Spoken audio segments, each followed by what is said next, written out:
السلام علیکم دوستو، پیش خدمت ہے ناول حمزاد کا تیسرا حصہ۔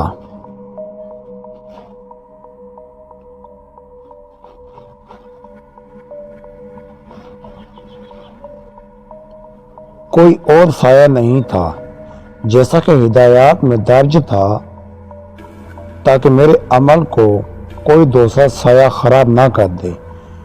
اب میں نے حسب ہدایت اپنے سائے کی گردن کے مقام پر خوب توجہ اور شوق سے دیکھنا شروع کیا۔ چند منٹ بغیر پلک جھپکائے سائے کو دیکھنے سے میری نظر کچھ تھکنے لگی، تو میں نے سائے سے نظر ہٹا کر اوپر آسمان کی طرف دیکھا۔ میں عمل کے وہ الفاظ بار بار دہراتا رہا تھا جو اس کلمی نسخے میں تحریر تھے۔ میں نے دیکھا آسمان پر وہی سایہ دھندلا سا نظر آ رہا تھا جو کچھ دیر پہلے میں زمین پر دیکھ رہا تھا۔ خود میرا اپنا سایہ، میں نے پلک جھپکائی تو آسمان سے سایہ غائب ہو گیا، اور پھر میں نے دوبارہ اپنی ساری توجہ زمینی سائے کو دیکھنے میں صرف کر دی۔ میں سب کچھ انہی ہدایات کے مطابق کر رہا تھا جو میں نے کلمی نسخے میں پڑھی تھی۔ یہ عمل مجھے پورے 40 دن تک کرنا تھا۔ مجھے عمل کرتے ہوئے تقریباً 14 دن گزر چکے تھے، لیکن اب تک کوئی خلاف معمول بات ظاہر نہیں ہوئی۔ آج جمعرات کا دن تھا اور میں حسب معمول کے مطابق عمل کرنے میدان میں پہنچ گیا تھا۔ اس دن عمل شروع کرنے کے کچھ دیر بعد ہی مجھے ایسا محسوس ہوا کہ زمین میرے پیروں کے نیچے ہل رہی ہے۔ میں نے کچھ دیر تو اپنی حالت پر قابو رکھا، مگر جب مجھے اچانک ایک زور کی گڑگڑاہٹ سنائی دی اور ایسا لگا کہ حویلی کا پختہ حصہ میرے اوپر گرنے والا ہے، تو گھبرا گیا۔ میں نے عمل چھوڑ کر ایک دم گرتی ہوئی حویلی کی طرف دیکھا تو یہ دیکھ کر میرے حیران رہ گیا کہ حویلی جوں کی جوں تھی۔ اب نہ گڑگڑاہٹ تھی نہ زمین ہلتی محسوس ہوئی تھی۔ میرے پورے 21 دن کی محنت عکارت ہو چکی تھی۔ اب مجھے دوبارہ شروع سے ہی عمل کرنا تھا، اس لیے کہ کلمی نسخے میں لکھا تھا اگر عمل کسی بھی سبب سے 2 گھنٹے کے دوران رک جائے تو دوبارہ شروع سے دن گننے جائیں اور شروع سے عمل پڑھا جائے، ورنہ کوئی نتیجہ نہ نکلے گا۔ میں سمجھ گیا کہ میں جس قوت کو اپنے قابو میں کرنا چاہتا ہوں وہ میری راہ میں رکاوٹیں ڈال رہی ہے، تاکہ میں اپنا عمل مکمل نہ کر سکوں اور اسے اپنا غلام نہ بنا سکوں۔ مگر میں نے بھی پختہ ارادہ کر لیا کہ اس قوت کو ضرور حاصل کروں گا۔ اب مسئلہ یہ تھا کہ میں اپنے کھانے پینے کا کہاں سے انتظام کروں۔ میں نے بمشکل 40 دن کا انتظام کیا تھا اور اب بقیہ 19 دن کے لیے تو تھا، مگر اگلے 21 دن مزید جو ہیں ان کا کیا ہوگا، یہ سوچ کر میں پریشان ہو گیا، اور اب تک میں نے جس بات سے گریز کیا تھا آخرکار اس پر آمادہ ہو گیا۔ میں نے اپنے ایک دوست سے کچھ پیسے قرض لے لیے، اس وعدے پر کہ 40 دن بعد واپس کر دوں گا۔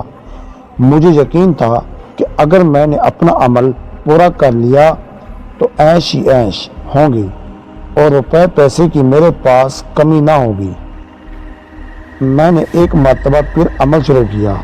اس مرتبہ بھی مجھے عمل کے شروع کرتے ہی عجیب واقعات سے سابقہ پڑا، طرح کا خوف ہوا، مگر میں عمل کرتا رہا۔ میں نے کسی طرح 30 دن مکمل کر لیے۔ اب منزل مجھے بہت قریب نظر آنے لگی۔ اس دن اتفاق سے جمعرات تھی۔ میں نے جیسے ہی عمل شروع کیا، ڈراؤنی اور ہیبت ناک شکلیں میری نظروں کے سامنے آنے لگی۔ اور خوفناک آوازوں نے مجھے دہلا دیا۔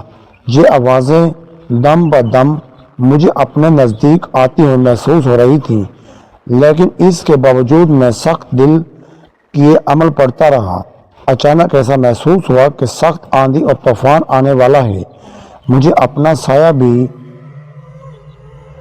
آندھی میں کھڑا نہ رہ سکوں گا اور اس کے ساتھ اڑ جاؤں گا۔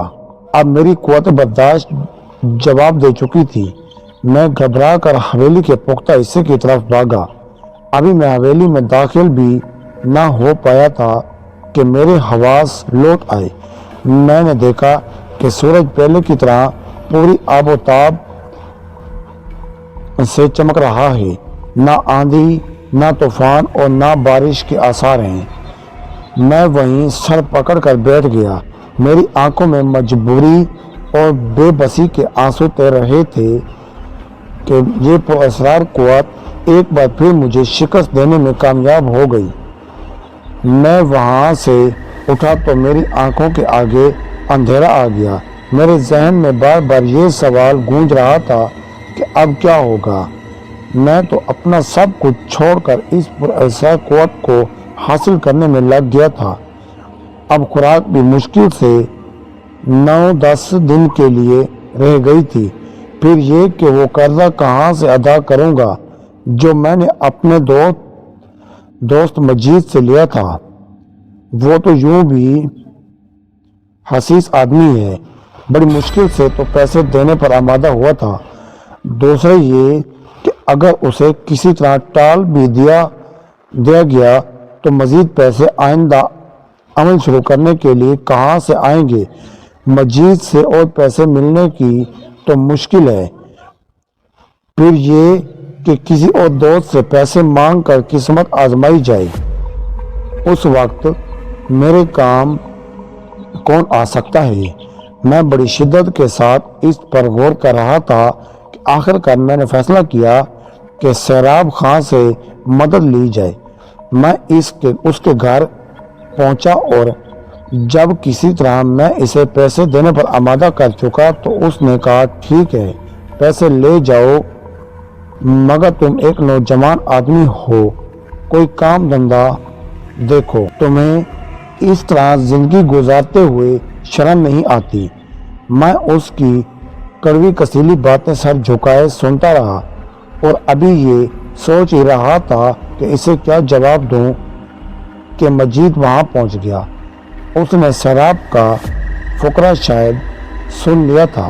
وہ آتے ہی بولا، یار اسے پیسے ویسے مت دینا، اس کی تو عادت ہی بھیک مانگنے کی ہو گئی ہے۔ کچھ دن پہلے مجھ سے پیسے ادھار لے گیا تھا جو اب تک واپس نہیں کیے۔ سیراب نے جب یہ بات سنی تو میری طرف دیکھا اور پوچھا، کیوں کرامت، کیا مجید صحیح کہہ رہا ہے؟ میں تو کیا جواب دیتا؟ مجید پھر بول پڑا، یہ کیا جواب دے گا، اس نے تو بے حیائی لاج رکھی ہے۔ کہتا ہے کہ کتاب لکھ رہا ہوں، ادیب بنے گا، ہو نہ ہو مجھ جیسے سانپ سونگھ گیا تھا۔ وہ کہی جا رہا تھا، اچھا خاصا بچہ پڑھاتا تھا، گزر بسر ہو رہی تھی، مگر بیٹھے بٹھائے ادیب بننے کا شوق فرمانے لگے۔ موصوف پھر جب بغیر محنت پیسے ملیں تو محنت کون کرے؟ اس وقت میرے دل میں خیال آیا کہ عمل وہیں پر لعنت بھیج کر دوبارہ بچوں کو پڑھانا شروع کر دوں، لیکن فوراً ہی خیال آیا کہ اس خبیث کے پیسے کہاں سے واپس کروں گا اور کہاں میں پوری زندگی انہی دکھوں میں گزاروں گا۔ کیا میرے نصیب میں خوشحالی نہیں؟ میرا عمل پورا ہو گیا تو پھر میں ساری زندگی ہی سیکھ ہے۔ میں نے اس وقت دل کے فیصلے پر عقل کے فیصلے کو ترجیح دی کہ فی الحال مجھے ان لوگوں کی یہ باتیں برداشت کر لینی چاہیے، مصلحت اسی میں ہے۔ یہی سوچ کر میں نے پہلی مرتبہ لب کشائی کی، مجید نے جو کچھ کہا ہے درست ہے، میرے اوپر اس کی رقم واجب ہے، مجھے اس سے انکار نہیں، لیکن میں جو کتاب لکھ رہا ہوں اس میں ابھی تقریباً 40 دن اور لگیں گے۔ اس کے بعد میں یہ کتاب فروخت کروں گا اور نہ صرف مجید کے پیسے ادا کروں گا بلکہ تم سے جو پیسے لے رہا ہوں وہ بھی اسی وقت ادا کروں گا۔ یہ میرا وعدہ ہے۔ میں جانتا ہوں کہ تم لوگ میرے سچے دوست ہو۔ مجھے لوگوں پر ناز ہے۔ اس وقت اگر تم لوگ میری مدد کرو گے تو زندگی بھر تمہارا احسان نہیں بھولوں گا، میرا مستقبل بن جائے گا۔ میں کافی دیر تک منت سماجت کرتا رہا، یہاں تک کہ میں نے انہیں رام کر لیا۔ سیراب سے پیسے لے کر سب سے پہلے میں نے کھانے پینے کا سامان خریدا اور پھر ایک عزم اور حوصلے کے ساتھ 40 دن تک کے لیے حویلی کا بڑا پھاٹک لگا دیا۔